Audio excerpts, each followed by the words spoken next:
Thank you, Mr. Chairman. It is indeed a pleasure to be here today. And let me start by congratulating this committee on taking an interest in the issue of climate change. I think for those of us who have worked on this issue for the better part of the last 2 decades, we certainly welcome the engagement of this committee, and I applaud Congressman Doggett for his bill and his leadership on this matter. Addressing climate change presents not just challenges, but tremendous opportunities. Opportunities to rethink our energy future and to move forward on energy independence. Taking action now will allow us to avoid the worst climate impacts and can drive the creation of a clean energy economy in which we exchange carbon dependency for greater energy independence and new clean energy jobs. Not only should we consider the cost of any actions we take, we should also consider the cost of inactions.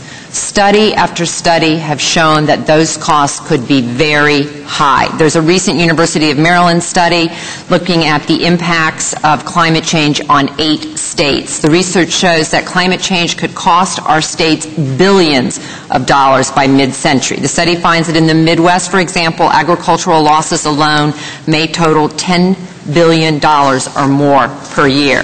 According to another study, if emissions are left unchecked, heat-related deaths in Southern California could increase up to 7-fold. Annual rainfall in the West could decrease by 15%. And along the Gulf Coast, sea level rise could lead to increased hurricane damages in Louisiana, Florida, and Texas.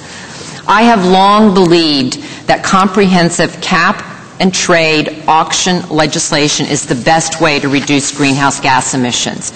During my tenure at EPA, we established the Asset Rain Cap and Trade program in which businesses buy and sell sulfur dioxide allowances that have been granted by the government. There are 2 things you should know about this program in addition to the fact that it reduced our SO2 emissions. First, it has had the highest rate of compliance of any program to reduce pollution in the history of EPA. And secondly, the cost of achieving those reductions have been dramatically lower than the original estimates. The costs of compliance have been only 30% of what EPA originally estimated the cost would be to industry. Now, for cap and trade legislation to be successful, I think there are a couple of things to be mindful of. For the business community, and the mayor spoke to this, we need predictability and flexibility. They need to know what is expected of them, what are the targets, they need to be clear and concise, and what are the time frames over which those targets must be met. The business community also needs some flexibility. We've heard from CBO some ideas. Another idea to consider is banking and borrowing. Let the businesses work across a couple of years to determine when they can most cost effectively achieve the reductions we are asking them to make. And finally, the government needs to work efficiently. Each agency and department must function as it was designed to do. That means Treasury can do what Treasury does well, and EPA should do what EPA does well. The traditional work of EPA encompasses standard setting and program implementation. The work of the Treasury Department includes revenue, collection, and allocation. I believe that each of these agencies should be tasked appropriately to do what they do best and to bring those shared experiences to bear so that we can create an effective program.